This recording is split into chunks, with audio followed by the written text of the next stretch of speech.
आज एक त्यौहार भी है, करवा चौथ। हमने तो सोचा था करवा चौथ 2 दिन पहले चला गया है, लेकिन आज करवा चौथ है। जिन बहनों ने रखा है उनको बहुत बहुत मुबारकबाद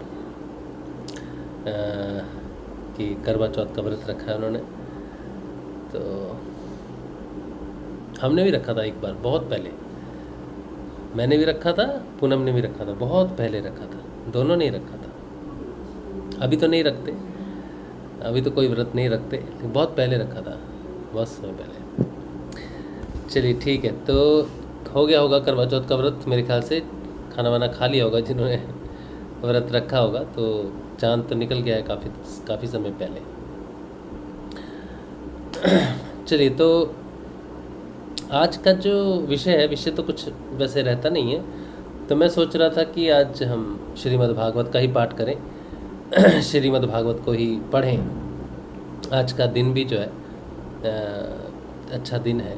और करवा चौथ की कथा तो आपने सुनी ही होगी जिन्होंने रखा होगा व्रत। तो हम श्रीमद् भागवत का अध्ययन करेंगे। जैसे कि आप जानते हो कि जो अध्ययन हम करते हैं ये कोई कथा के विषय से वैसे नहीं है, जैसे नॉर्मली लोग कथा करते हैं भागवत की। वैसे कथा के हिसाब से हम नहीं करते हैं। हम करते हैं स्वयं के परिवर्तन को जानने के लिए, सत्य को जानने के लिए, भगवान श्री हरि को जानने के लिए, भगवान श्री गुरुदेव को जानने के लिए, साधना को जानने के लिए, अपने परिवर्तन को जानने के लिए कि वो सही दिशा में हो रहा है कि नहीं। तो इसलिए हम अध्ययन करते हैं। तो आज बहुत अच्छा दिन है। वैसे तो सभी दिन अच्छे हैं, लेकिन आज एक विशेष दिन है जैसे। तो अभी हम आज श्रीमद् भागवत का ही अध्ययन करेंगे। कोई प्रश्न आपका रहा तो आप पूछ लेना, फिर वो हम अध्ययन के बाद जो है वो उस पर चर्चा कर लेंगे, ठीक है। तो आज मेरा मन भी है कि आज हम अध्ययन करें श्रीमद् भागवत का, ठीक है। तो पहला भाग में जनरली चर्चा रहती है हमारी बदलाव, लेकिन आज जिस बदलाव के बारे में मैं बात करना चाहता हूँ, अभी उसको थोड़ा समय और लग जाए तो फिर हम बात करेंगे, ठीक है। अध्ययन करते हैं, फिर बाद में देखते हैं।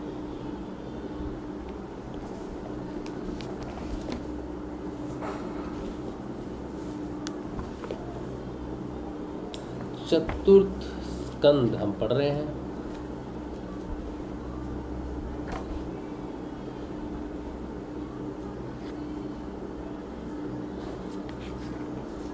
कौन सा अध्याय था?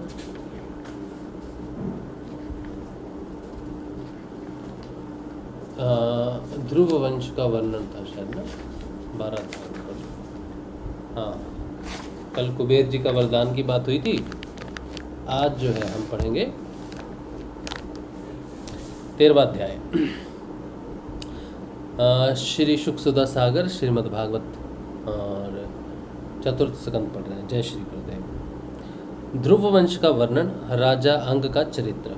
श्री सूत जी कहते हैं, शौनक जी श्री मैत्रेय मुनि के मुख से ध्रुव जी के विष्णु पद पर आरूढ़ होने का वृतांत सुनकर विदुर जी के हृदय में भगवान विष्णु की भक्ति का उद्रेक हो आया और उन्होंने फिर मैत्रेय जी से प्रश्न करना आरंभ किया। विदुर जी ने पूछा, भगवत परायण मुने, ये परचेता कौन थे, किसके पुत्र थे, किसके वंश में प्रसिद्ध थे और इन्होंने कहाँ यज्ञ किया था। भगवान के दर्शन से कृतार्थ नारद जी परम भागवत हैं, ऐसा मैं मानता हूँ। उन्होंने पांच रात्र का निर्माण करके श्री हरि की पूजा पद्धति रूप क्रिया योग का उपदेश किया है। क्या बात है, देखो क्रिया योग, तो इसमें क्रिया योग की बात आ रही है। इसीलिए मैं हमेशा कहता हूँ कि श्रीमद् भागवत में आपको अपनी आराधना के ही विषय मिलेंगे सारे के सारे। ये श्री सुखदेव जी ने कहा है कि श्रीमद् भागवत जो है ये वेद रूपी कल्प तरु का पका हुआ फल है, ऐसा सुखदेव जी ने कहा है इस भागवत को। भगवान श्री का ये अक्षर स्वरूप है। और श्री मच्छिंद्रनाथ जी गोरखनाथ जी ने भी यही बात कही है कि सिद्ध योग जो है वो कल्प तरु का अमर फल है।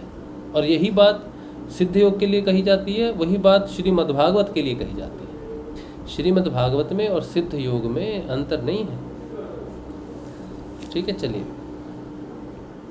जिस प्रकार प्रचेतागण स्वधर्म का आचरण करते हुए भगवान यज्ञेश्वर की आराधना कर रहे थे, उसी समय प्रक्त प्रवर नारद जी ने ध्रुव का गुणगान किया था। ब्राह्मण, उस स्थान पर उन्होंने भगवान की जिन जिन लीला कथाओं का वर्णन किया था वे सब पूर्ण रूप से मुझे सुनाइए, मुझे उनके सुनने की बड़ी इच्छा है। श्री मैत्रेय जी ने कहा, विदुर जी, महाराज ध्रुव के वन चले जाने पर उनके पुत्र उत्कल ने अपने पिता के सार्वभौम वैभव और राज्य सिंहासन को अस्वीकार कर दिया। ओह, हाँ, ध्रुव जी के जो पुत्र थे उत्कल, उन्होंने अपने पिता का जो राज्य सिंहासन था उसे अस्वीकार कर दिया। वह जन्म से ही शांतचित्त, आसक्ति शून्य और समदर्शी था तथा संपूर्ण लोकों को अपनी आत्मा में और अपनी आत्मा को संपूर्ण लोकों में स्थित देखता था। उसके अंतकरण का वासना रूप मल अखंड योग अग्नि से भस्म हो गया था।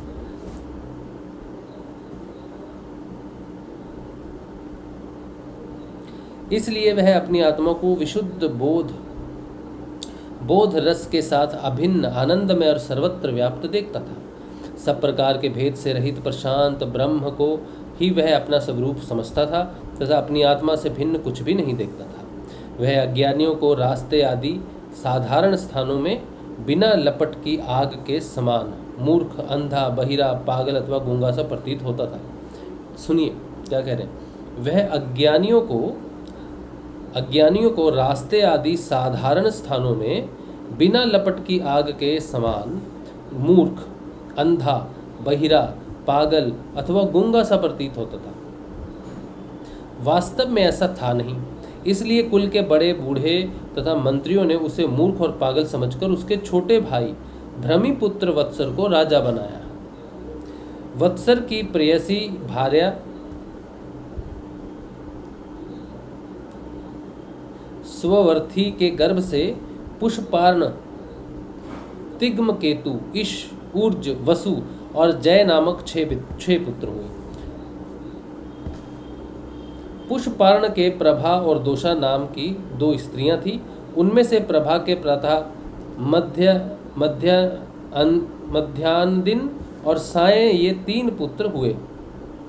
उनमें से प्रभा के प्रातः, मध्यान्ह और सायं ये 3 पुत्र हुए। दोषा के प्रदोष, निशीथ और वयुष्ट ये 3 पुत्र हुए। वयुष्ट ने अपनी भार्या पुष्करणी से सर्वतेजा नाम का पुत्र उत्पन्न किया। उसकी पत्नी आकुति से चक्षु नामक पुत्र हुआ। चक्षुष मनवंतर में वही मनु हुआ। अच्छा, चक्षु मनु की स्त्री नर्वला से पुरु, कुत्स, त्रित, द्युम्न, सत्यवान, रित, व्रत, अग्निष्ठोम, अतिरात्र, प्रद्युम्न, शिबी और उल्मुख ये 12 सत्वगुणी बालक उत्पन्न हुए। इनमें से उल्मुख ने अपनी पत्नी पुष्करणी से अंग, सुमिना, खयाति, क्रतु, अंगिरा और गय ये 6 उत्तम पुत्र उत्पन्न किए। अंग की पत्नी सुनीता ने क्रूर कर्मावेन को जन्म दिया, जिसकी दुष्टता से उद्विग्न होकर राजऋषि अंग नगर छोड़कर चले गए थे। प्यारे विदुर जी, मुनियों के वाक्य वज्र के समान अमोघ होते हैं। उन्होंने कुपित होकर वेन को शाप दिया और जब वह मर गया तब कोई राजा न रहने के कारण लोक में लुटेरों के द्वारा प्रजा को बहुत कष्ट होने लगा। यह देखकर उन्होंने वेन की दाहिनी भुजा का मंथन किया, जिससे भगवान विष्णु के अंशावतार आदि सम्राट महाराज पृथु प्रकट हुए। विदुर जी ने पूछा, ब्राह्मण, महाराज अंग तो बड़े शील संपन्न, साधु स्वभाव, ब्राह्मण भक्त और महात्मा।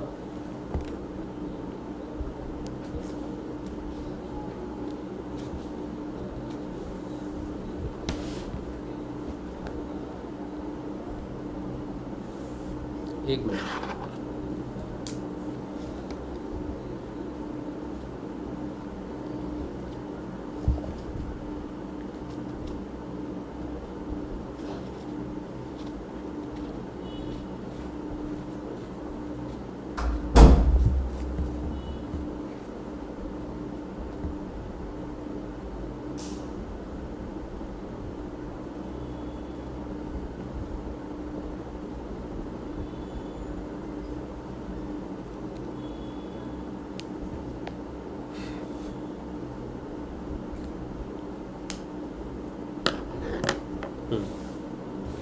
खील के चावल रखे हुए थे। खील होती ना, खील, खाने की खील, बहुत पुराने, पता नहीं किसने रखे, मेरे भाई ने रखे होंगे,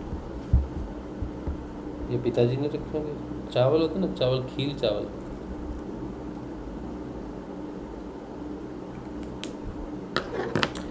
चलिए तो हाँ, ब्राह्मण, विदुर जी ने पूछा, ब्राह्मण, महाराज अंग तो बड़े शील संपन्न, साधु स्वभाव, ब्राह्मण भक्त और महात्मा थे, उनके वेन जैसा दुष्ट पुत्र कैसे हुआ, जिसके कारण दुखी होकर उन्हें नगर छोड़ना पड़ा। राजदंडधारी वेन का भी ऐसा क्या अपराध था जो धर्मज्ञ मुनीश्वरों ने उसके प्रति शाप रूप ब्रह्म दंड का प्रयोग किया। प्रजा का कर्तव्य है कि वह प्रजा पालक राजा से कोई पाप बन जाए तो भी उसका तिरस्कार ना करे, क्योंकि वह अपने प्रभाव से 8 लोकपालों के तेज को धारण करता है। ब्राह्मण, आप भूत भविष्य की बातें जानने वालों में सर्वश्रेष्ठ हैं, इसलिए आप मुझे सुनीति के पुत्र वेन की सब करतूतें सुनाइए, मैं आपका श्रद्धालु भक्त हूँ। क्या कहते हैं? कहते हैं कि ब्राह्मण, आप भूत भविष्य की बातें जानने वालों में सर्वश्रेष्ठ हैं। तो ये जो सुना रहे हैं, सारी कहानी हो रही है, ये जो चल रहा है, ये भी देखो योग का प्रभाव है कि उनके पास अनलिमिटेड भूत भविष्य देखने की शक्ति है, और वो साक्षात देख रहे हैं कि क्या घटना हुई है, और फिर वो बता रहे हैं। मैत्रेय जी, श्री मैत्रेय जी ने कहा, विदुर जी, एक बार राजऋषि अंग ने अश्वमेघ महायज्ञ का अनुष्ठान किया। उसमें वेदवादी ब्राह्मणों के आवाहन करने पर भी देवता लोग अपना भाग लेने नहीं आए। तब ऋत्विजों ने विस्मित होकर यजमान अंग से कहा, राजन, हम आहुतियों के रूप में आपका जो घृत आदि पदार्थ हवन कर रहे हैं उसे देवता लोग स्वीकार नहीं करते। हम जानते हैं कि आपकी होम सामग्री दूषित नहीं है, आपने उसे बड़ी श्रद्धा से जुटाया है, तथा वेद मंत्र भी किसी प्रकार बलहीन नहीं है, क्योंकि उनका प्रयोग करने वाले ऋत्विज गण याजकोचित सभी नियमों का पूर्णतया पालन करते हैं। हमें ऐसी कोई बात नहीं दिखती कि इस यज्ञ में देवताओं का किंचित भी तिरस्कार हुआ है। फिर भी कर्माध्यक्ष देवता लोग क्यों अपना भाग नहीं ले रहे हैं? श्री मैत्रेय जी कहते हैं, ऋत्विजों की बात सुनकर यजमान अंग बहुत उदास हुए। तब उन्होंने याजकों की अनुमति से मौन तोड़कर सदस्यों से पूछा, सदस्यों, देवता लोग आवाहन करने पर भी यज्ञ में नहीं आ रहे हैं और ना सोम पात्र ही ग्रहण करते हैं। आप बतलाइए, मुझसे ऐसा क्या अपराध हुआ है? सदस्यों ने कहा, राजन, इस जन्म में तो आपसे तनिक भी अपराध नहीं हुआ है। हाँ, पूर्व जन्म का एक अपराध अवश्य है, जिसके कारण आप ऐसे सर्वगुण संपन्न होने पर भी पुत्रहीन हैं। आपका कल्याण हो, इसलिए पहले आप सुपुत्र प्राप्त करने का कोई उपाय कीजिए। यदि आप पुत्र की कामना से यज्ञ करेंगे तो भगवान यज्ञेश्वर आपको अवश्य पुत्र प्रदान करेंगे। जब संतान के लिए साक्षात यज्ञ पुरुष श्रीहरि का आह्वान किया जाएगा, तब देवता लोग स्वयं ही अपना अपना यज्ञ भाग ग्रहण करेंगे। भक्त जिस जिस वस्तु की इच्छा करता है, श्रीहरि उसे वही पदार्थ देते हैं। जिनकी जिस प्रकार आराधना की जाती है, उसी प्रकार उपासक को फल भी मिलता है। इस प्रकार राजा अंग को पुत्र प्राप्ति कराने का निश्चय कर ऋत्विजों ने पशु में यज्ञ रूप से रहने वाले श्री विष्णु भगवान के पूजन के लिए पुरोडाश नामक चरु समर्पण किया। अग्नि में आहुति डालते ही अग्नि कुंड से सोने के हार और शुभ्र वस्त्रों से विभूषित एक पुरुष प्रकट हुआ। वे एक स्वर्ण पात्र में सिद्ध खीर लिए हुए था। उदार बुद्धि राजा अंग ने याजकों की अनुमति से अपनी अंजलि में वह खीर ले ली और उसे स्वयं सूंघ कर प्रसन्नतापूर्वक अपनी पत्नी को दे दिया। पुत्रहीना रानी ने वह पुत्र प्रदायिनी खीर खाकर अपने पति के सहवास से गर्भ धारण किया। उससे यथा समय उसके एक पुत्र हुआ। वह बालक बाल्यावस्था से ही अधर्म के वंश में उत्पन्न हुए अपने नाना मृत्यु का अनुगामी था। सुनीता मृत्यु की ही पुत्री थी, इसलिए वह भी अधार्मिक ही हुआ। वह दुष्ट बालक धनुष बाण चढ़ाकर वन में जाता और व्याधे के समान बेचारे भोले भाले हरिणों की हत्या करता। उसे देखते ही पूर्वासी लोग वेन आया कहकर पुकार उठते थे। वह ऐसा क्रूर और निर्दयी था कि मैदान में खेलते हुए अपनी बराबरी के बालकों को पशुओं की भांति बलात्कार से मार डालता। वेन की ऐसी दुष्ट प्रकृति देखकर महाराज अंग ने उसे तरह तरह से सुधारने की चेष्टा की, परंतु वे उसे सुमार्ग पर लाने में समर्थ न हुए। इससे उन्हें बड़ा ही दुख हुआ। वे मन ही मन कहने लगे, जिन गृहस्थों के पुत्र नहीं है उन्होंने अवश्य ही पूर्व जन्म में श्रीहरि की आराधना की होगी, इसी से उन्हें कुपूत की करतूतों से होने वाले असहाय क्लेश नहीं सहने पड़ते। जिसकी करनी से माता पिता का सारा सुयश मिट्टी में मिल जाए, उन्हें अधर्म का भागी होना पड़े, सबसे विरोध हो जाए, कभी न छूटने वाली चिंता मोल लेनी पड़े और घर भी दुखदाई हो जाए, ऐसे नाम मात्र की संतान के लिए कौन समझदार पुरुष ललचावेगा। वह तो आत्मा के लिए एक प्रकार का मोह में बंधन ही है। मैं तो सपूत की अपेक्षा कुपूत को ही अच्छा समझता हूँ, क्योंकि सपूत को छोड़ने में बड़ा क्लेश होता है। कपूत घर को नरक बना देता है, इसलिए उससे सहज से ही छुटकारा हो जाता है। इस प्रकार सोचते सोचते महाराज अंग को रात में नींद नहीं आई। उनका चित्त गृहस्थी से विरक्त हो गया। वे आधी रात के समय बिछौने से उठे। इस समय वेन की माता नींद में बेसुध पड़ी थी। राजा ने सबका मोह छोड़ दिया और उसी समय किसी को भी मालूम ना हो इस प्रकार चुपचाप उस महान ऐश्वर्य से भरे राजमहल से निकलकर वन को चल दिए। महाराज विरक्त होकर घर से निकल गए। यह जानकारी सभी प्रजाजन, पुरोहित, मंत्री और सुहृदगण आदि अत्यंत शोकाकुल होकर पृथ्वी पर उनकी खोज करने लगे। ठीक वैसे ही जैसे योग का यथार्थ रहस्य न जानने वाले पुरुष अपने हृदय में छिपे हुए भगवान को बाहर खोजते हैं। क्या बात है, देखो ये भी योग समझा रहे हैं हमको। ठीक वैसे ही जैसे योग का यथार्थ रहस्य न जानने वाले पुरुष अपने हृदय में छिपे हुए भगवान को बाहर खोजते हैं। जब उन्हें अपने स्वामी का कहीं पता ना लगा, तब वे निराश होकर नगर में लौट आए और वहाँ जो मुनिजन एकत्रित हुए थे उन्हें यथावत प्रणाम करके उन्होंने आंखों में आंसू भरकर महाराज के न मिलने का वृत्तांत सुनाया। 14वां अध्याय, राजा वेन की कथा। श्री मैत्रेय जी कहते हैं, वीरवर विदुर जी, सभी लोगों की कुशल चाहने वाले भृगु आदि मुनियों ने देखा कि अंग के चले जाने से अब पृथ्वी की रक्षा करने वाला कोई नहीं रह गया है। सब लोग पशुओं के समान उच्छृंखल होते जा रहे हैं। तब उन्होंने माता सुनीति की सम्मति से मंत्रियों के सहमत ना होने पर भी वेन को भूमंडल के राजपद पर अभिषिक्त कर दिया। देखो कितना, कैसी संतान है, कैसे उसके दुष्चरित्र है उसका, फिर भी उसको राज सिंहासन मिल गया। तब सर्प से डरे हुए चूहों के समान वे सब तुरंत ही जहां तहां छिप गए। राज्यसन पाने पर वेन 8 लोकपालों की ऐश्वर्या कला के कारण उन्मत्त हो गया और अभिमानवश अपने को ही सबसे बड़ा मानकर महापुरुषों का अपमान करने लगा। वह ऐश्वर्या मत से अंधा हो रथ पर चढ़कर निरंकुश गजराज के समान पृथ्वी और आकाश को कंपाता हुआ सर्वत्र विचरने लगा। कोई भी द्विजाति वर्ण का पुरुष कभी किसी प्रकार का यज्ञ, दान और हवन ना करे।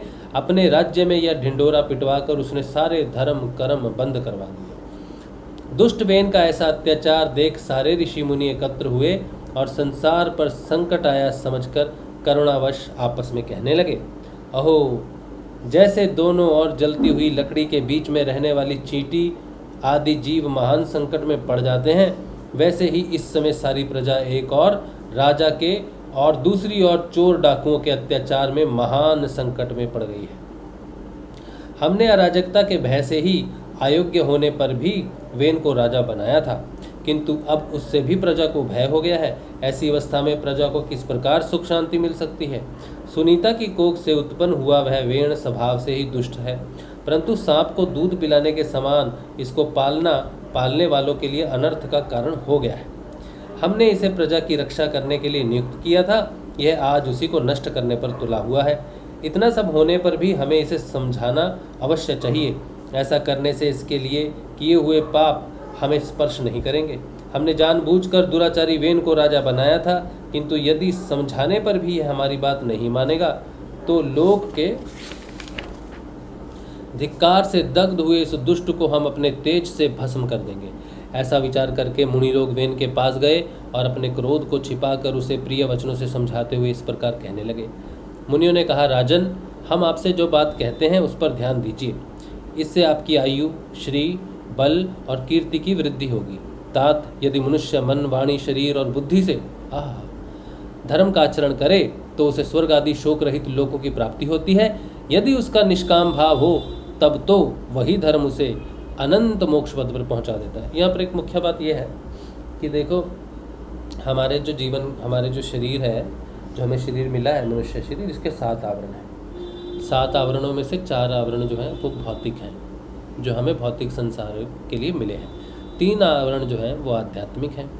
यहाँ पर ऋषि देखिए क्या कह रहे हैं, कहते हैं यदि मनुष्य मन, वाणी, शरीर और बुद्धि से धर्म का आचरण करे तो उसे स्वर्ग आदि लोक, शोक रहित लोकों की प्राप्ति होती है। ये वही है कि मन से, प्राण से, शरीर से और बुद्धि से, 4 ही आवरण है, बुद्धि, मन, प्राण और शरीर, यही 4 भौतिक हैं। फिर कहते हैं यदि उसका निष्काम भाव से हो तो और भी अच्छा है। इसलिए वीरवर प्रजा का कल्याण रूप वह धर्म आपने कारण नष्ट नहीं होना इसलिए वीरवर प्रजा का कल्याण रूप वह धर्म आपके कारण नष्ट नहीं होना चाहिए। धर्म के नष्ट होने से राजा भी ऐश्वर्य से च्युत हो जाता है। जो राजा दुष्ट, मंत्री और चोर आदि से अपनी प्रजा की रक्षा करते हुए न्यायानुकूल कर लेता है, वह इस लोक में और परलोक दोनों जगह सुख पाता है। जिसके राज्य अथवा नगर में वर्णाश्रम धर्मों का पालन करने वाले पुरुष स्वधर्म पालन के द्वारा भगवान यज्ञ पुरुष की आराधना करते हैं, महाभाग अपनी आज्ञा का पालन करने वाले उस राजा से भगवान प्रसन्न होते हैं, क्योंकि वे ही सारे विश्व की आत्मा तथा संपूर्ण भूतों के रक्षक हैं। भगवान ब्रह्मादि जगदीश्वरों के भी ईश्वर हैं। उनके प्रसन्न होने पर कोई भी वस्तु दुर्लभ नहीं रह जाती। तभी तो इंद्रादि लोकपालों के सहित समस्त लोग उन्हें बड़े आदर से पूजोपहार समर्पण करते हैं। राजन, भगवान श्री हरि समस्त लोकपाल और यज्ञों के नियंता हैं। वे वेद त्रयी रूप, द्रव्य रूप और तप स्वरूप हैं। इसलिए आपके जो देशवासी आपकी उन्नति के लिए अनेक प्रकार के यज्ञों से भगवान का यजन करते हैं, आपको उनके अनुकूल ही रहना चाहिए। जब आपके राज्य में ब्राह्मण लोग यज्ञों का अनुष्ठान करेंगे, तब उनकी पूजा से प्रसन्न होकर भगवान के अंश स्वरूप देवता आपको मनचाहा फल देंगे। अतः वीरवर, आपको यज्ञ आदि धर्मानुष्ठान बंद करके देवताओं का तिरस्कार नहीं करना चाहिए। वेद ने कहा, तुम लोग बड़े मूर्ख हो, खेद है, तुमने अधर्म में ही धर्म बुद्धि कर रखी है।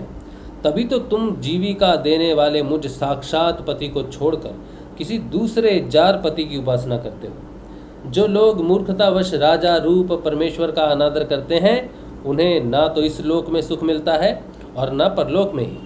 अरे, जिसमें तुम लोगों की इतनी भक्ति है, वह यज्ञ पुरुष है कौन? यह तो ऐसी ही बात हुई जैसे उल्टा स्त्रियां अपने विवाहित पति से प्रेम न करके किसी पर पुरुष में आसक्त हो जाए। विष्णु, ब्रह्मा, महादेव, इंद्र, वायु, यम, सूर्य, मेघ, कुबेर, चंद्रमा, पृथ्वी, अग्नि और वरुण तथा इनके अतिरिक्त जो दूसरे वर और शाप देने में समर्थ देवता हैं, वे सब के सब राजा के शरीर में रहते हैं। इसलिए राजा सर्वदेव में है और देवता उसके अंश मात्र हैं। इसलिए ब्राह्मणों, तुम मत्सरता छोड़कर अपने सभी कर्मों द्वारा एक मेरा ही पूजन करो और मुझी को बलि समर्पण करो। भला मेरे सिवा और कौन अग्र पूजा का अधिकारी हो सकता है?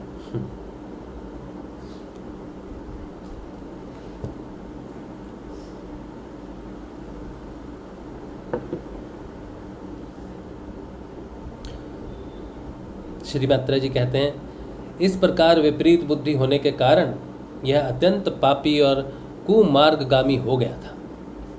उसका पुण्य क्षीण हो चुका था। इसलिए मुनियों के बहुत विनय पूर्वक प्रार्थना करने पर भी उसने उनकी बात पर ध्यान न दिया।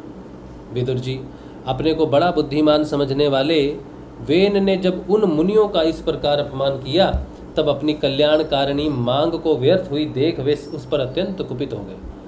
मार डालो, इस स्वभाव से ही दुष्ट पापी को मार डालो।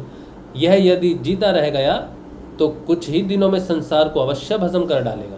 यह दुराचारी किसी प्रकार राज सिंहासन के योग्य नहीं है, क्योंकि यह निर्लज्ज साक्षात यज्ञपति श्री विष्णु भगवान की निंदा करता है। अहो, जिनकी कृपा से इसे ऐसा ऐश्वर्य मिला है, उन श्री हरि की निंदा अभागे वेन को छोड़कर और कौन कर सकता है। इस प्रकार अपने छिपे हुए क्रोध को प्रकट कर उन्होंने उसे मारने का निश्चय कर लिया। वह तो भगवान की निंदा करने के कारण पहले ही मर चुका था, इसलिए केवल हुंकार से ही उन्होंने उसका काम तमाम कर दिया। जब मुनिगण अपने अपने आश्रमों को चले गए तब इधर वेन की शोककुला माता सुनीता मंत्र आदि के बल से तथा अन्य युक्तियों से अपने पुत्र की शव की रक्षा करने लगी। एक दिन वे मुनिगण सरस्वती के पवित्र जल में स्नान कर अग्निहोत्र से निवृत्त होकर नदी के तीर पर बैठे हुए हरि चर्चा कर रहे थे। उन दिनों लोकों में आतंक फैलाने वाले बहुत से उपद्रव होते देखकर वे आपस में कहने लगे, आजकल पृथ्वी का कोई रक्षक नहीं है, इसलिए चोर डाकुओं के कारण उसका कुछ अमंगल तो नहीं होने वाला। ऋषि लोग ऐसा विचार कर ही रहे थे कि उन्होंने सब दिशाओं में धावा करने वाले चोरों और डाकुओं के कारण उठी हुई बड़ी भारी धूल देखी। देखते ही वे समझ गए कि राजा वेण के मर जाने के कारण देश में अराजकता फैल गई है, राज्य शक्तिहीन हो गया है और चोर डाकू बढ़ गए हैं। यह सारा उपद्रव लोगों का धन लूटने वाले तथा एक दूसरे के खून के प्यासे लुटेरों का ही है। अपने तेज से अथवा तपोबल से लोगों को ऐसी कुप्रवृत्ति में रोकने में समर्थ होने पर भी ऐसा करने में हिंसादि दोष देखकर उन्होंने इसका कोई निवारण नहीं किया। देखो क्या बोल रहे हैं, देखो ऋषियों की ताकत है, शक्ति है, फिर भी उन्होंने कोई प्रतिकार नहीं किया, क्योंकि शायद वो उनके लिए उचित नहीं है। उस तरह से ऋषि वो नहीं कर सकते, ये कार्य राजा का है तो राजों की करना है। इससे देखो कितना अच्छा संदेश मिलता है कि कई बार साधना में ना हमें कुछ ऐसी शारीरिक, मानसिक, प्राणिक, बौद्धिक शक्तियाँ प्राप्त हो जाती हैं जिससे हो सकता है कि हम दूसरे साधक को जो है उसकी मदद करें। उसकी कुछ साधक होते हैं ना, हमारा मार्गदर्शन करो, हम फंस गए हैं, हमारा मार्गदर्शन करो, ये प्रॉब्लम है, हम क्या करें। तो साधक जब शुरुआती तौर पर जब साधना में आता है ना तो उसको मालूम नहीं है कि साधना में गुरु को छोड़कर तुम्हारी मदद करने वाला और कोई नहीं है। लेकिन फिर भी कुछ साधक ऐसे होते हैं जिनको कुछ क्षमताएं प्राप्त हो सकती हैं, ज़रूरी नहीं कि प्राप्त हैं, हो सकता है कि वो किसी वश मानसिक रूप से भी खुद ही बहके हुए हैं या खुद ही गलत दिशा में है, लेकिन हो सकता है किसी को हो भी। लेकिन फिर भी उस साधक को गुरु के कार्य में अवरोध नहीं बनना चाहिए, क्योंकि गुरु ही सारी समस्याओं का समाधान करते हैं। किसी को शारीरिक समस्या है, किसी को किसी अन्य कार्य की समस्या है, किसी को कुछ भी समस्या हो सकती है। तो एक साधक को अपनी इन चारों शक्तियों को यूज़ नहीं करना चाहिए, न शरीर की, न प्राण की, न मन की, न बुद्धि की, वाणी। तो उसको गुरु पे छोड़ देना चाहिए कि तुम नाम जपो और नाम से ही तुम ठीक हो। देखो ऋषियों ने कितना अच्छा संदेश दिया है। क्या कहते हैं, कहते हैं अपने तेज से अथवा तपोबल से लोगों की ऐसी कुप्रवृत्ति से रोकने में समर्थ होने पर भी ऐसा करने में हिंसादि दोष देखकर उन्होंने इसका कोई निवारण नहीं किया। फिर सोचा कि ब्राह्मण यदि समदर्शी और शांत स्वभाव भी हो तो भी दीनों की उपेक्षा करने से उसका तप उसी प्रकार नष्ट हो जाता है जैसे फूटे हुए घड़े से जल बह जाता है। फिर राज ऋषि अंग का वंश भी नष्ट नहीं होना चाहिए, क्योंकि इसमें अनेकों अमोघ शक्ति और भगवत परायण राजा हो चुके हैं। ऐसा निश्चय कर उन्होंने मृत राजा की जांघ को बड़े जोर से मथा तो उसमें से एक बौना पुरुष उत्पन्न हुआ। क्या अद्भुत है कि वो जो वेन है उसके वो उस वंश से है जिस वंश में ध्रुव और ये सब राजा हुए, महान महान राजा हुए। तो उस वंश को नष्ट नहीं होना चाहिए। तो वो वेन के मर जाने के बाद भी उन्होंने उसकी जांघ से एक बौने पुरुष को उत्पन्न कर दिया। ये है ऋषियों की शक्ति है। वह कोए के समान काला था, उसके सभी अंग और खासकर भुजाएं बहुत छोटी थी, जबड़े बहुत बड़े, टांगें छोटी, नाक चपटी, नेत्र लाल और केश तांबे के से रंग के थे। उसने बड़ी दीनता और नम्र भाव से पूछा कि मैं क्या करूं? तो ऋषियों ने कहा, निषीद बैठ जा। इसी से वह निषाद कहलाया। उसने जन्म लेते ही राजा वेन के भयंकर पापों को अपने ऊपर ले लिया, इसलिए उसके वंशधर नैषाद भी हिंसा, लूटपाट आदि पाप कर्मों में रत रहते हैं। अतः वे गांव और नगर में न टिककर वन और पर्वतों में ही निवास करते हैं। 15वां अध्याय, महाराज पृथु का आविर्भाव और राज्याभिषेक। श्री मैत्रेय जी कहते हैं, विदुर जी, इसके बाद ब्राह्मणों ने पुत्रहीन राजा वेन की भुजाओं का मंथन किया। तो पहले पैर का मंथन किया, तो पैर से वो एक बौना पुरुष पैदा हुआ जो काला था, जो थोड़ा अटपटा था। उसको उन्होंने कहा कि तू निषीद बैठ जा। तो वो निषाद कहलाया। उसने जन्म लेते ही राजा वेन के भयंकर पापों को अपने ऊपर ले लिया। इसीलिए उसके वंशधर नैषाद भी हिंसा, लूटपाट आदि पाप कर्मों में रत रहते हैं। अतः वे गांव और नगर में न टिककर वन और पर्वतों में निवास करते हैं। ठीक है, समझे आप? अच्छा, फिर उसके बाद क्या हुआ? 15वां अध्याय है। मैत्रेय जी कहते हैं, विदुर जी, इसके बाद ब्राह्मणों ने पुत्रहीन राजा वेन की भुजाओं का मंथन किया। तब उनसे एक स्त्री पुरुष का जोड़ा प्रकट हुआ। ब्रह्मवादी ऋषि उस जोड़े को उत्पन्न हुआ देख और उसे भगवान का अंश जान बहुत प्रसन्न हुए और बोले। ऋषियों ने कहा, यह पुरुष भगवान विष्णु की विश्व पालिनी कला से प्रकट हुआ है और यह स्त्री उन परम पुरुष की अनपायिनी, कभी अलग न होने वाली शक्ति लक्ष्मी जी का अवतार है। यह पुरुष अपने सुयश का प्रथम विस्तार करने के कारण परम यशस्वी पृथु नामक सम्राट होगा। राजाओं में यही सबसे पहला होगा। यह सुंदर दांतों वाली एवं गुण और आभूषणों को भी विभूषित करने वाली सुंदरी इन पृथु को ही अपना पति बनाएगी। इसका नाम अर्ची होगा। पृथु के रूप में साक्षात श्री हरि के अंश ने ही संसार की रक्षा के लिए अवतार लिया है और अर्ची के रूप में निरंतर भगवान की सेवा में रहने वाली उनकी नित्य सहचारी श्री लक्ष्मी जी ही प्रकट हुई है। श्री मैत्रेय जी कहते हैं, विदुर जी, उस समय ब्राह्मण लोग पृथु की स्तुति करने लगे। श्रेष्ठ गंधर्वों ने गुणगान किया। सिद्धों ने पुष्पों की वर्षा की। अप्सराएं नाचने लगी। आकाश में शंख, तुरही, मृदंग और दुंदुभी आदि बाजे बजने लगे। समस्त देवता, ऋषि और पितृ अपने अपने लोक से वहां आए। जगत गुरु ब्रह्मा जी देवता और देवेश्वरों के साथ पधारे। उन्होंने वेन कुमार पृथु के दाहिने हाथ में भगवान विष्णु की हस्तरेखाएं और चरणों में कमल का चिन्ह देखकर उन्हें श्रीहरि का ही अंश समझा, क्योंकि जिसके हाथ में दूसरी रेखाओं से बिना कटा हुआ चक्र का चिन्ह होता है वह भगवान का ही अंश होता है। वेदवादी ब्राह्मणों ने महाराज पृथु के अभिषेक का आयोजन किया। सब लोग उसकी सामग्री जुटाने में लग गए। उस समय नदी, समुद्र, पर्वत, सर्प, गौ, पक्षी, मृग, स्वर्ग, पृथ्वी तथा अन्य सब प्राणियों ने भी उन्हें तरह तरह के उपहार भेंट किए। सुंदर वस्त्र और आभूषणों से अलंकृत महाराज पृथु विधिवत राज्याभिषेक हुआ। उस समय अनेकों अलंकारों से सजी हुई महारानी अर्ची के साथ वे दूसरे अग्निदेव के सदृश जान पड़ते थे। वीर विदुर जी, उन्हें कुबेर ने बड़ा ही सुंदर सोने का सिंहासन दिया तथा वरुण ने चंद्रमा के समान श्वेत और प्रकाश में छत्र दिया, जिससे निरंतर जल की फुइयाँ झटती रहती थी।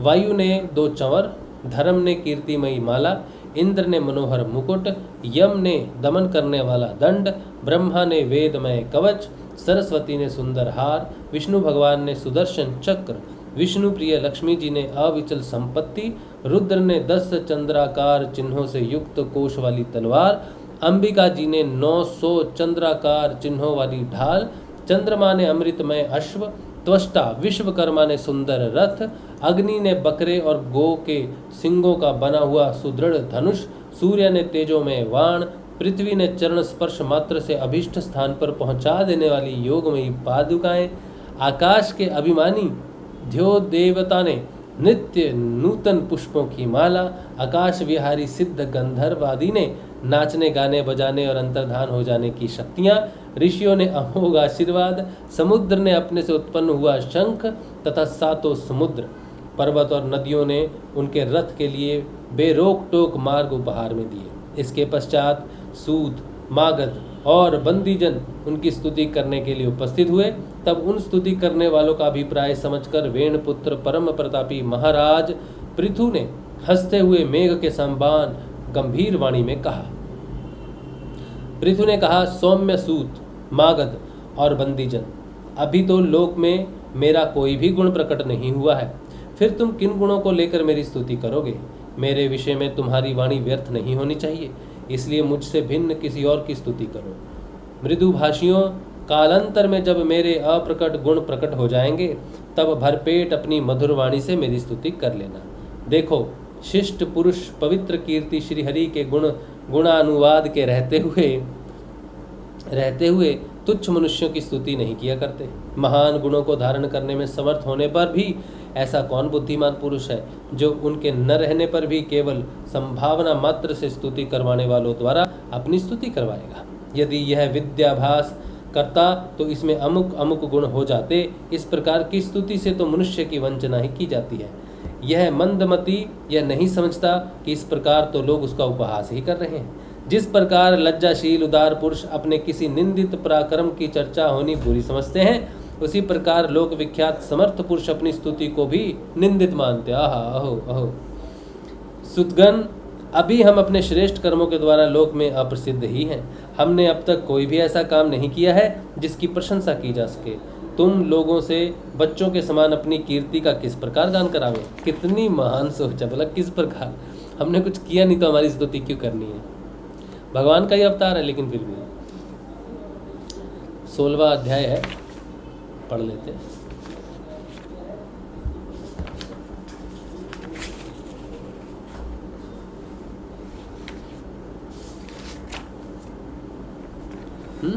कि कल पढ़ेंगे, 3 अध्याय पढ़ लिया आज हमने। एक और पढ़ ले, पृथु का थोड़ा सा और पढ़ लेते हैं ना, अच्छा है उनका चरित्र थोड़ा और पढ़ लेते हैं।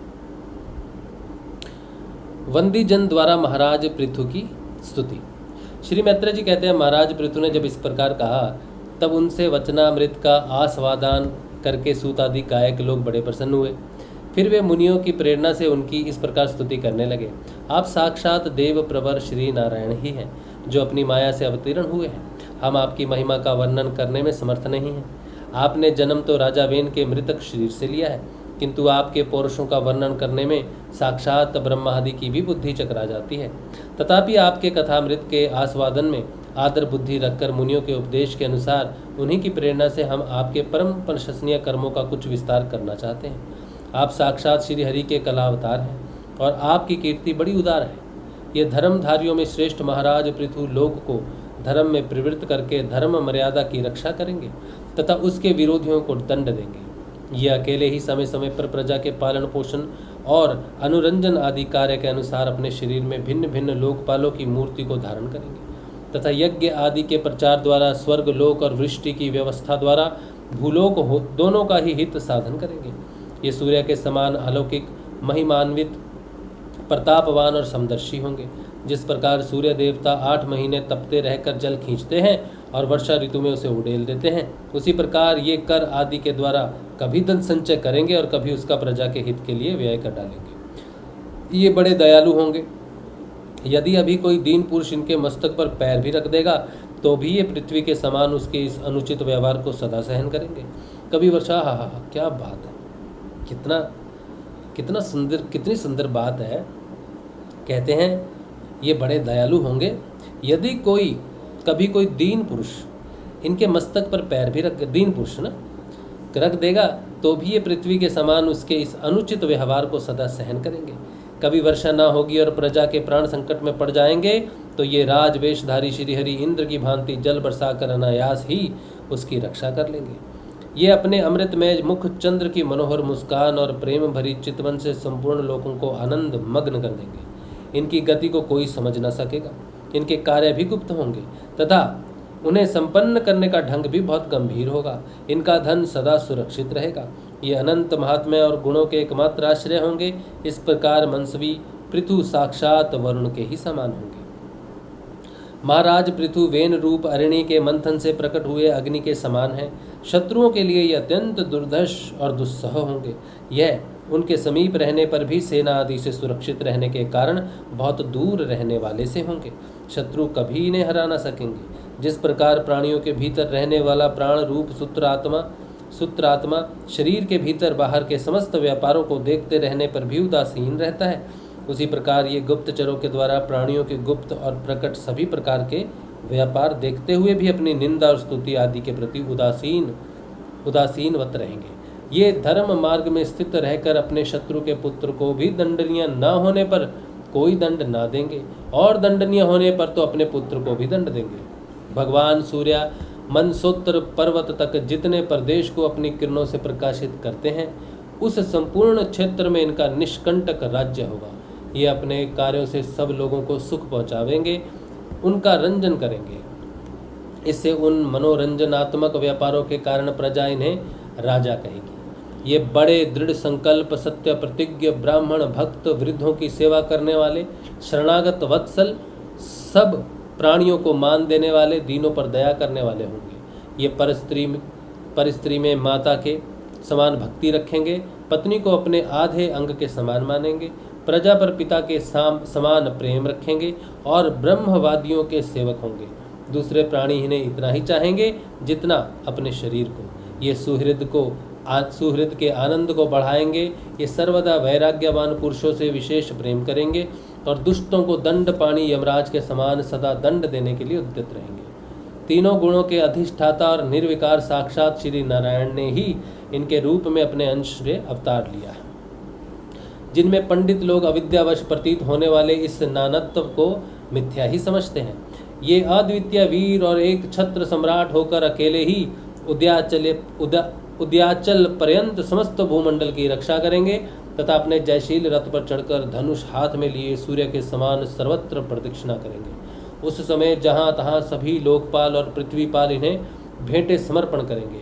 इनकी स्त्रियां इनका गुणगान करेंगी और इन आदि राज को साक्षात श्री हरि ही समझेंगी। ये प्रजापालक राजाधिराज होकर राजा के जीवन निर्वाह के लिए गोरूप धारिणी पृथ्वी का दोहन करेंगे और इंद्र के समान अपने धनुष के कानों से बात की बात में पर्वतों को तोड़ फोड़ कर पृथ्वी को समतल कर देंगे। रणभूमि में कोई भी इनका वेग नहीं सह सकेगा। जिस समय ये जंगल में पूंछ उठाकर विचरते हुए सिंह के समान अपने आजगब धनुष का टंकार करते हुए भूमंडल में विचरेंगे, उस समय सभी दुष्टजन इधर उधर छिप जाएंगे। ये सरस्वती के उद्गम स्थान पर 100 अश्वमेघ यज्ञ करेंगे। तब अंतिम यज्ञ अनुष्ठान के समय इंद्र इनके घोड़े को हरकर ले जाएंगे। अपने महल के बगीचे में इनकी एक बार भगवान सनत कुमार से भेंट होगी। अकेले उनकी भक्ति पूर्वक सेवा करके ये उस निर्मल ज्ञान को प्राप्त करेंगे जिससे परब्रह्म की प्राप्ति होती है। क्या बात है। इस प्रकार जब इनके पराक्रम जनता के सामने आ जाएंगे तब ये परम पराक्रमी महाराज जहाँ तहाँ अपनी चरित्र की ही चर्चा सुनेंगे। इनकी आज्ञा का विरोध कोई भी ना कर सकेगा तथा ये सारी दिशाओं को जीतकर और अपने तेज से प्रजा के क्लेश रूप कांटे को निकालकर संपूर्ण भूमंडल के शासक होंगे। उस समय देवता और असुर भी इनके विपुल प्रभाव का वर्णन करेंगे।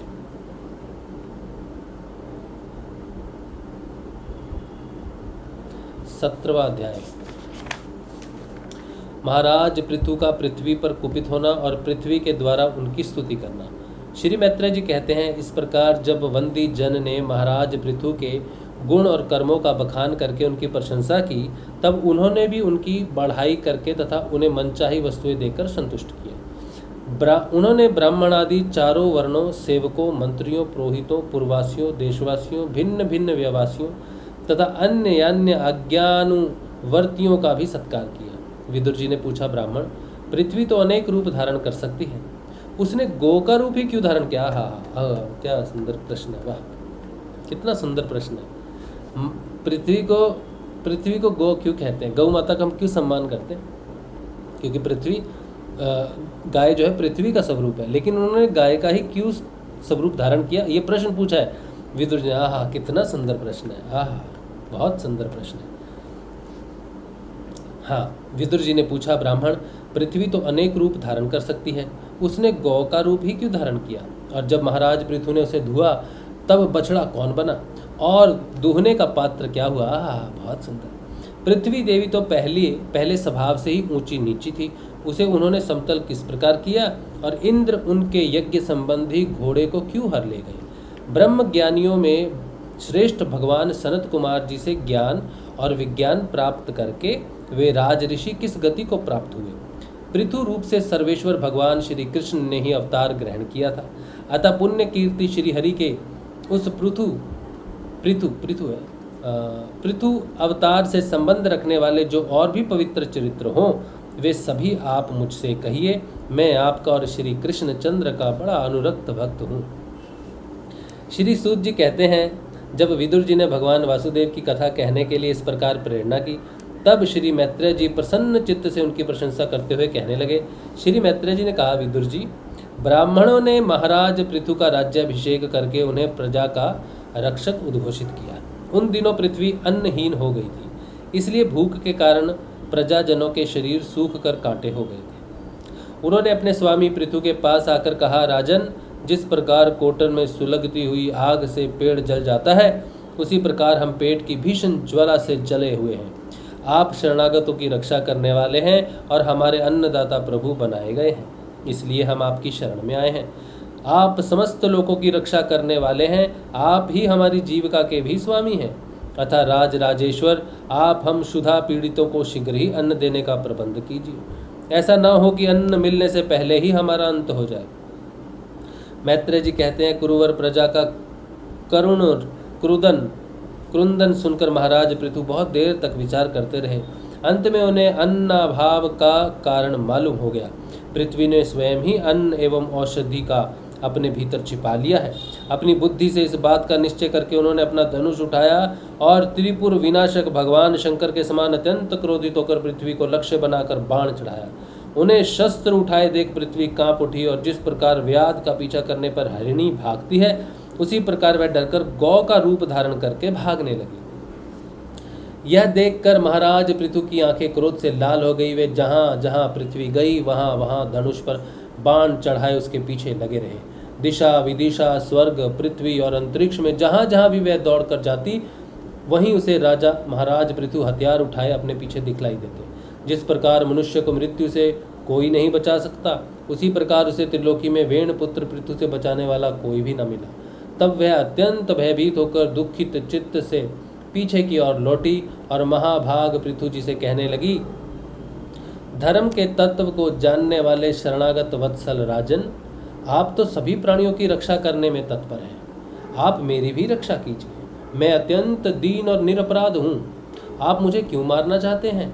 इसके सिवा आप तो धर्मज्ञ माने जाते हैं। फिर मुझ स्त्री का वध आप कैसे कर सकेंगे? स्त्रियां कोई अपराध करें तो साधारण जीव भी उन पर हाथ नहीं उठाते। फिर आप जैसे करुणामय और दीन वत्सल तो ऐसा कर ही कैसे सकते हैं? मैं तो एक सुदृढ़ नौका के समान हूँ। सारा जगत मेरे ही आधार पर स्थित है। मुझे तोड़कर आप अपने को और अपनी प्रजा को जल के ऊपर कैसे रखेंगे?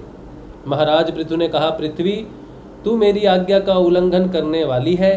तू यज्ञ में देवता रूप से भाग तो लेती है, किंतु उसके बदले में हमें अन्न नहीं देती। इसलिए आज मैं तुझे मार डालूंगा। तू जो प्रतिदिन हरी हरी घास खा जाती है और अपने थन का दूध नहीं देती, ऐसी दुष्टता करने पर तुझे दंड देना अनुचित नहीं कहा जा सकता। तू ना समझ है, तूने पूर्व काल में ब्रह्मा जी के उत्पन्न किए हुए अन्न आदि के बीजों को अपने में लीन कर लिया है और अब मेरी भी परवाह न करके उन्हें अपने गर्भ से निकालती नहीं है। अब मैं अपने बाणों से तुझे छिन्न भिन्न कर तेरे मेदे से इन क्षुधातुर और दीन प्रजाजनों का करुण क्रोधन शांत करूंगा। जो दुष्ट अपना ही पोषण करने वाला तथा अन्य प्राणियों के प्रति निर्दयी हो, वह पुरुष, स्त्री अथवा निपुंसक कोई भी हो, उसका मारना राजाओं के लिए न मरने के ही समान है।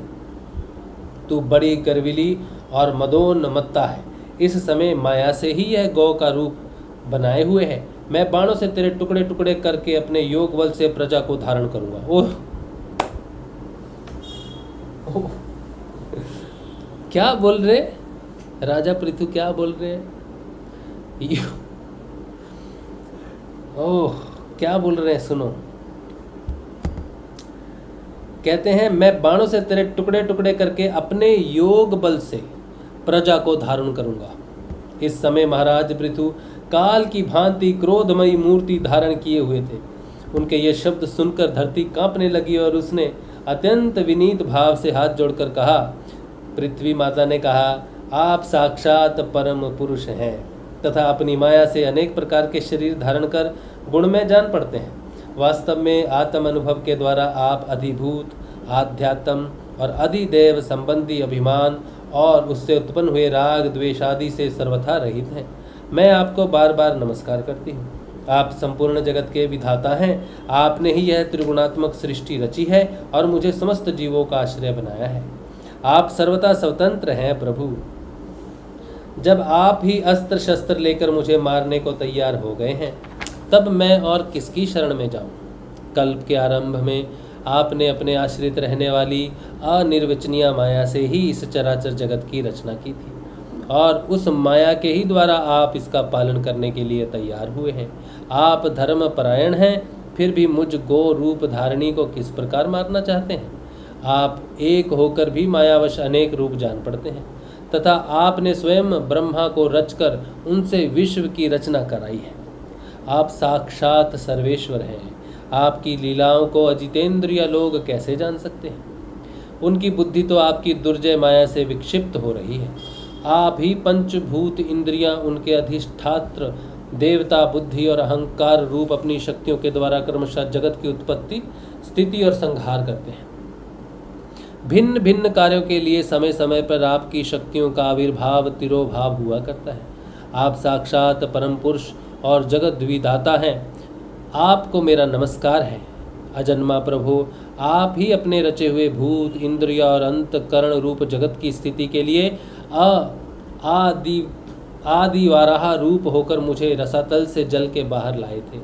इस प्रकार एक बार तो मेरा उद्धार करके आपने धराधर नाम पाया था।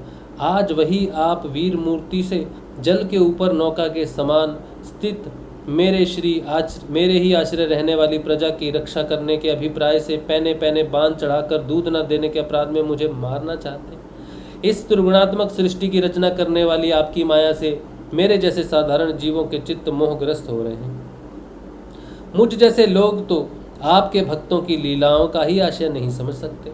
फिर आपकी किसी क्रिया का उद्देश्य न समझें तो इसमें आश्चर्य ही क्या है। अतः जो इंद्रिया संयम आदि के द्वारा विरोचित यज्ञ का विस्तार करते हैं, ऐसे आपके भक्तों को भी नमस्कार है। 18वां अध्याय पृथ्वी दोहन। श्री मैत्रेय जी कहते हैं, विदुर जी, इस समय महाराज पृथु के होंठ क्रोध से कांप रहे थे। उनकी इस प्रकार स्तुति कर पृथ्वी ने अपने हृदय को विचार पूर्वक समाहित किया और डरते डरते उनसे कहा, प्रभु, आप अपना क्रोध शांत कीजिए और मैं जो प्रार्थना करती हूँ उसे ध्यान देकर सुनिए। बुद्धिमान पुरुष भ्रमर के समान सभी जगह से सार ग्रहण कर लेते हैं। तत्वदर्शी मुनियों ने इस कितनी सुंदर बात। बुद्धिमान पुरुष भ्रमर की भांति जगह जगह से सार ग्रहण कर लेते हैं। तत्वदर्शी मुनियों ने इस लोक और परलोकों में मनुष्य का कल्याण करने के लिए कृषि, अग्निहोत्र आदि बहुत से उपाय निकाले और काम में लिए हैं। उन प्राचीन ऋषियों के बताए हुए उपायों का इस समय भी जो पुरुष श्रद्धा पूर्वक भली भांति आचरण करता है, वह सुगमता से अभीष्ट फल प्राप्त कर लेता है। परंतु जो तर्कशील पुरुष उनका अनादर करके अपने मन कल्पित उपायों का आश्रय लेता है, उसके सभी उपाय और प्रयत्न बार बार निष्फल होते रहते हैं। राजन, पूर्व काल में ब्रह्मा जी ने जिन धान्य आदि को उत्पन्न किया था, मैंने देखा कि यम नियम आदि व्रतों का पालन न करने वाले दुराचारी लोग ही उन्हें खाए जा रहे हैं। लोक रक्षक, आप राजा लोगों ने मेरा पालन और आदर करना छोड़ दिया है, इसलिए सब लोग चोरों के समान हो गए हैं। इसी से यज्ञ के लिए औषधियों को मैंने अपने में छिपा लिया है। अब अधिक समय हो जाने से अवश्य ही वे धान्य मेरे उदर में जीर्ण हो गए हैं। आप उन्हें पूर्वाचार्यों के बतलाए हुए उपाय से निकाल लीजिए। लोकपालक वीर, यदि आपको समस्त प्राणियों के अभीष्ट एवं बल की वृद्धि करने वाले अन्न की आवश्यकता है, तो आप मेरे योग्य बछड़ा, दोहन पात्र और दुहने वाले की व्यवस्था कीजिए। मैं उस बछड़े के स्नेह से पिन्हाकर दूध के रूप में आपको सभी अभिष्ट वस्तुएं दे दूंगी। राजन, एक बात और है, आपको मुझे समतल करना होगा, जिससे कि वर्षा ऋतु बीत जाने पर भी मेरे ऊपर इंद्र का बरसाया हुआ जल सर्वत्र बना रहे, मेरे भीतर की आर्द्रता सूखने ना पाए। यह आपके लिए बहुत मंगल कारक होगा। क्या बात है। पृथ्वी के कहे हुए ये प्रिय और हितकारी वचन स्वीकार कर महाराज पृथु ने स्वयंभुव मनु को बछड़ा बना अपने हाथ में ही समस्त धान्यों को धो लिया। पृथु के समान अन्य विज्ञजन भी सब जगह से सार ग्रहण कर लेते हैं, अतः उन्होंने भी पृथु जी के द्वारा वंश में की हुई वसुंधरा से अपनी अपनी अभिष्ट वस्तुएं धो ली। ऋषियों ने बृहस्पति जी को बछड़ा बनाकर इंद्रिया, वाणी, मन और श्रोत्र रूप पात्र में पृथ्वी देवी से वेद रूपी पवित्र दूध दुआ। हाय मन, वाणी और श्रोत्र रूप पात्र में पृथ्वी देवी से वेद रूप पवित्र दूध दुआ। देवताओं ने इंद्र को बछड़े के रूप में कल्पना कर स्वर्ण में पात्र में अमृत, वीर्य, मनोबल, ओज इंद्रिय बल और शारीरिक बल रूप दूध दुहा। मनोबल, इंद्रिय बल, शारीरिक बल रूप दूध दुहा। दैत्य और दानवों ने असुर श्रेष्ठ प्रहलाद जी को वत्स बनाकर लोहे के पात्र में मदिरा और आसव रूप दूध दुहा।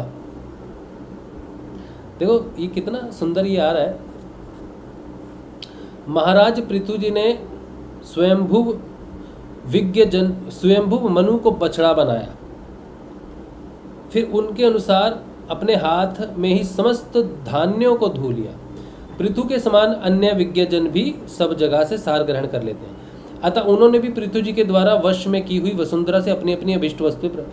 मनु जी ने तो पृथु राजा ने तो अपने अनुसार मनु जी को बछड़ा बना के अपनी मनचाही चीज़ों को गाय से प्राप्त किया, पृथ्वी से। उसके अलावा ऋषियों ने भी अपनी मनचाहे जो है उसमें पृथ्वी से प्राप्त कर ली। तो किसने किसने क्या प्राप्त किया वो बता रहे हैं। ऋषि मुनि जो है उन्होंने क्या किया, उन्होंने बृहस्पति जी को बछड़ा बनाया और बनाकर इंद्रियां यानी कि मन, वाणी, मन और श्रोत रूप पात्र में पृथ्वी देवी से वेद रूप पवित्र दूध, वेद रूप भी पृथ्वी से प्रकट हुए दूध के रूप में। अच्छा, देवताओं ने क्या किया, इंद्र को बछड़ा बनाया और फिर उन्होंने क्या किया, स्वर्णमय पात्र में, उनका कौन सा पात्र है, स्वर्णमय पात्र है। ऋषियों का पात्र क्या था, इंद्रियां। और कैसे ग्रहण किया, कहने का मतलब पात्र मतलब किस तरह से ग्रहण किया, क्या चीज़ है। और देवताओं ने कैसे ग्रहण किया, स्वर्ण से।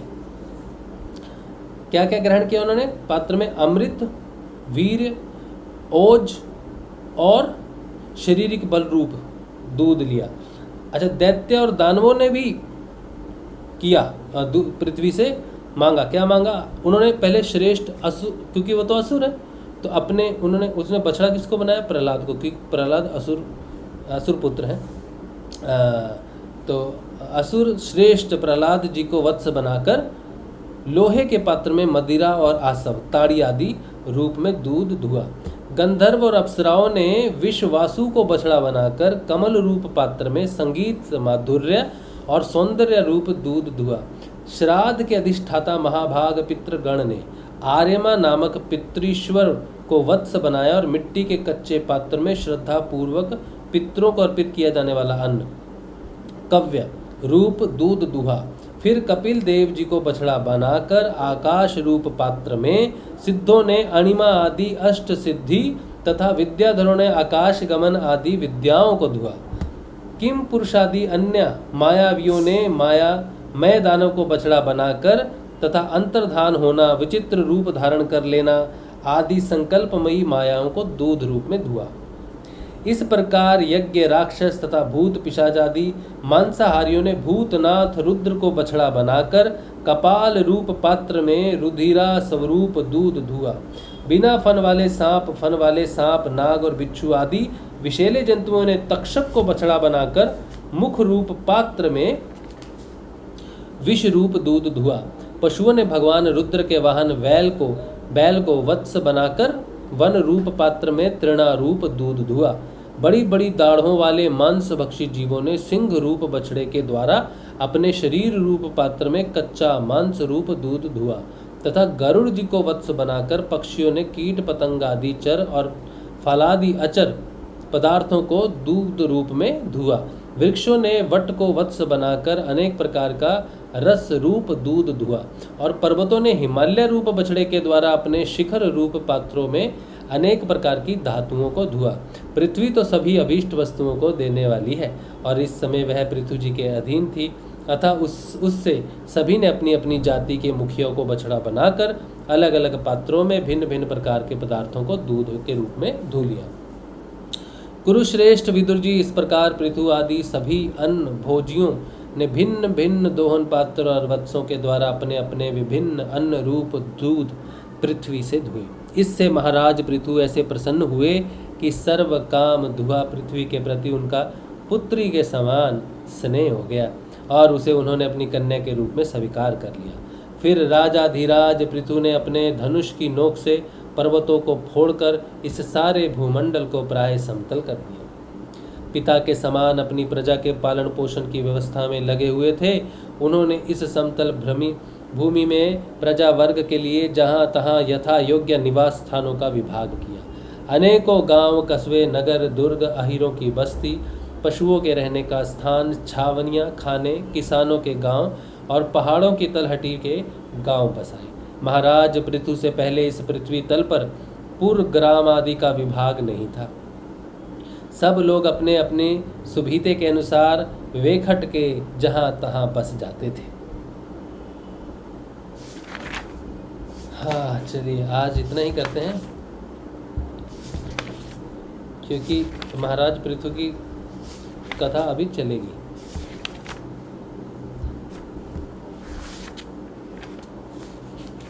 महाराज पृथु की कथा लंबी चौड़ी है।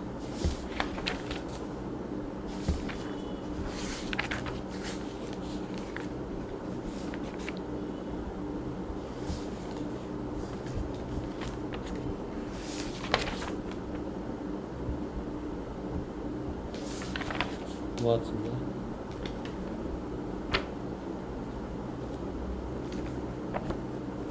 ठीक, आज इतना ही करते हैं, ठीक है। महाराज पृथु के 100 अश्वमेघ यज्ञ, वो हम कल पढ़ेंगे, 19वां। चलिए, आज हमने पहले अध्ययन कर लिया, क्योंकि आज मन था पढ़ने का श्रीमद् भागवत, इसीलिए। चलिए, तो प्रश्न कुछ है कि नहीं है? नहीं। जय श्री गुरुदेव। रान सिंह, किसी व्यक्ति के ऊपर कर्जा है और वो चला जाए इस दुनिया से, तो उसके कर्म संस्कार जो भी उसने जीवन में अर्जित किए, क्या वे साथ चलता है? फिर उसका क्या होता है? क्या उसकी समस्या मरने के साथ खत्म हो जाती है? क्या फिर नए जन्म में वो संस्कार प्रकट होते हैं? फिर मृत्यु किसी भी समस्या का समाधान नहीं है। समाधान सिर्फ जीवन है।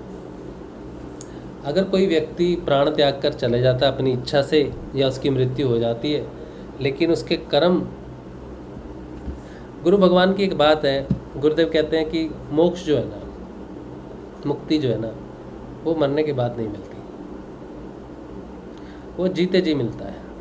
अगर आपका कोई कर्म शेष रह गया है, आपको भोगना है, तो आपको जन्म लेना पड़ेगा, और आपका कर्जा है।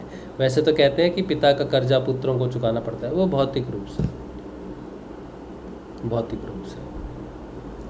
लेकिन जो आपका कर्म है वो फिर अगले जन्म में भी आपको भोगना पड़ेगा। मृत्यु सल्यूशन नहीं है।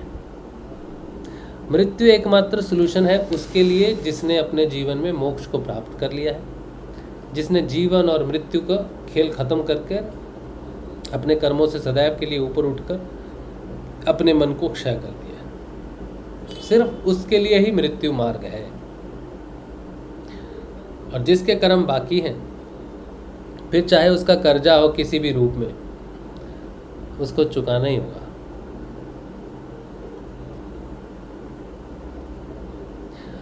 योग में एक बात आती है, भगवान कहते हैं जब कोई मेरा नाम लेता है और मुझसे उसका योग प्राप्त हो जाता है, मुझसे योग हो जाता है, फिर मैं योग क्षेम हो जाता हूँ।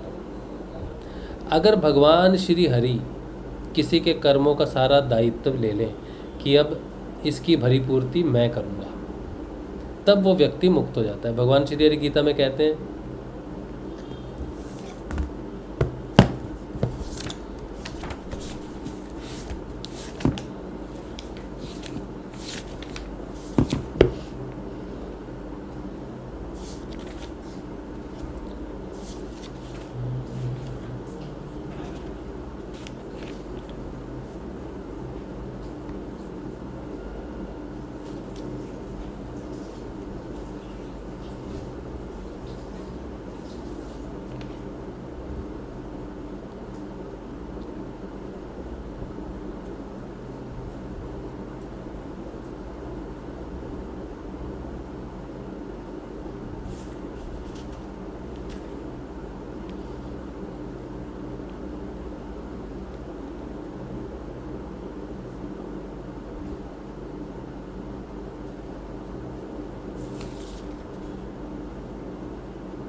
गीता का 18वां अध्याय 66वां श्लोक।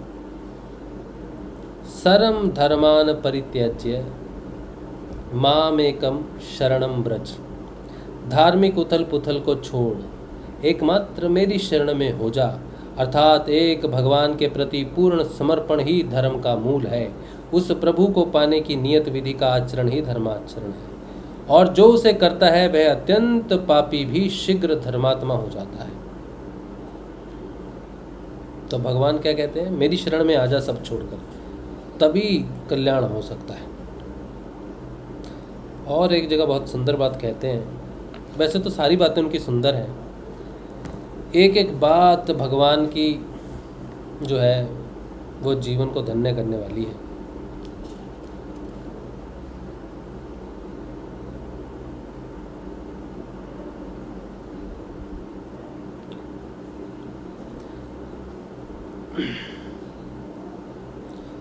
तो अगर बचना है तो नाम ही जपो, लेकिन हमारा जो उधार है ये कोई चुकाएगा। पितृऋण है, पितृऋण जो है जनरली वो ये नहीं है कि उन्होंने 10 लोगों से पैसे ले रखे हैं, वो तो भौतिक रूप से आगे संतान को कष्ट बहना है। सोचो मैंने किसी का इस जन्म में कर्जा देना होगा, ठीक है, और मेरी मुक्ति नहीं होती है इस जन्म में। श्री हरि कहते हैं भैया हाँ, I don't take your responsibility, you have to pay your bills. ऐसे भगवान अपना तो हुआ नहीं इस जन्म में, तो हमने बिल पे किए नहीं, तो भगवान कहते हैं फिर तुम्हारा तो मोक्ष भी नहीं हुआ भाई, तुम्हारा तो योग भी नहीं हुआ, अब तुम फिर से आओ अपना पे करो बिल। तो मैं उस घर में जन्म लूँगा जिस घर में मेरे पिताजी पहले से ही कर्जे में डूबे होंगे, और वो कर्जा उन्होंने मेरे लिए ही लेके रखा है, क्योंकि आने वाली संतान जो है मेरा कर्जा है, लिया उन्होंने, खाया उन्होंने, लेकिन जब मैं जन्म लूँगा तो वो चले जाएंगे और उनका कर्जा सीधा आ जाएगा मेरे ऊपर। तो मैं उनका कर्जा नहीं चुका रहा हूँ, मैं अपना पहले का ही कर्जा चुका रहा हूँ, जो कर्मवश मुझे उनका पुत्र होने के कारण मिला है, लेकिन वो मेरे पिता का कर्जा नहीं है, वो मेरा ही कर्जा है। लेकिन ये माया है ना, ये माया ऐसा आवरण रच देगी, मुझे ये लगेगा मेरे बाप ने तो मेरे ऊपर इतना कर्जा छोड़ा, कहाँ जन्म ले लिया मैंने। लेकिन ऐसा नहीं है, कोई किसी के कर्म नहीं भोगता, सबको अपने ही कर्म भोगने पड़ते हैं। किसी व्यक्ति को किसी बीमारी से ग्रसित होना है, अगले जन्म में उसके कर्मों का फल है कि उसे इस बीमारी से ग्रसित होना है, तो वो ऐसे परिवार में जन्म लेगा जिस परिवार में वो बीमारी पहले से चल रही है, और उसे जब वो बीमारी मिलेगी तब वो कहेगा अरे मेरे पिताजी को थी। जैसे मैं अक्सर कहता हूँ ना, मेरे पिताजी को पैरों में थोड़ा तकलीफ़ थी तो मुझे हुई, तो मुझे इसलिए हुई क्योंकि मुझे पैरों में वो तकलीफ़ होनी थी। हालांकि वो योग से, कुंडलिनी से वो क्योर हो गई है, थोड़ी सी होगी 2-4%, लेकिन क्योर हो गई है ऑलमोस्ट। तो इस तरह से हम कई जन्म लेते हैं और हमारे माता पिता अलग अलग होते हैं, तो हम वही भोगते हैं जो हम कमाते हैं। और अगर हमारे ऊपर बहुत कर्जा है या बहुत कुछ समस्या है और हमें भगवान का योग प्राप्त हो जाए, तो भगवान कहते हैं कि जो मुझे प्राप्त होता है उसके फिर उसको माया क्षीण नहीं कर सकती। वो जो बीज है मेरे योग का, वो एक बार पड़ जाए तो फिर माया किसी भी प्रकार उसको नष्ट नहीं कर सकती, फिर मैं उसको पूरा करता हूँ। तो भगवान जिसकी जिम्मेदारी ले लेते हैं फिर वो कर्जा चुका सकते हैं। लेकिन अगर भगवान ने आपकी जिम्मेदारी नहीं ली तो आपको जन्म लेना पड़ेगा। और भगवान ने जिम्मेदारी ली है, ये कैसे पता चलेगा आपको? जीते जी आपका मोक्ष होना चाहिए। जिस जीवन में जीते जी आपका मोक्ष हो जाएगा, आपको पता चल जाएगा। समझ लेना कि भगवान ने आपके सारे कर्जे जो अपने ऊपर ले लिए। अब वो कैसे चुकाएंगे ये उनकी समस्या है, हमारी समस्या नहीं है। ठीक है, चलिए। और तो कोई प्रश्न नहीं है आज, तो आज यहीं पर रखते हैं, श्री गुरुदेव के श्री चरणों में रखते हैं। आज सुंदर दिवस है, सुंदर त्यौहार है, कई गुरु बहनों ने व्रत रखे होंगे, आपको शुभकामना। और गुरुदेव जी का नाम जपिए। हाँ, हमारा कोई स्टाफ था, उसने सुसाइड कर लिया। हाँ, तो सुसाइड समस्या नहीं है ना, अब जहाँ भी जाएगा और भी घोर अंधकार में फंसेगा जाके। मृत्यु समस्या नहीं है। सुसाइड मानसिक तनाव में आके व्यक्ति ज़रूर करता है, लेकिन समाधान नहीं है। ठीक है, भोगना पड़ेगा। चलिए, आज का सत्संग जो है वो श्री गुरुदेव के श्री चरणों में रख देते हैं, और कल मिलेंगे हम लोग कल शाम के ध्यान में और कल शाम के सत्संग में। जय श्री गुरुदेव, जय श्री।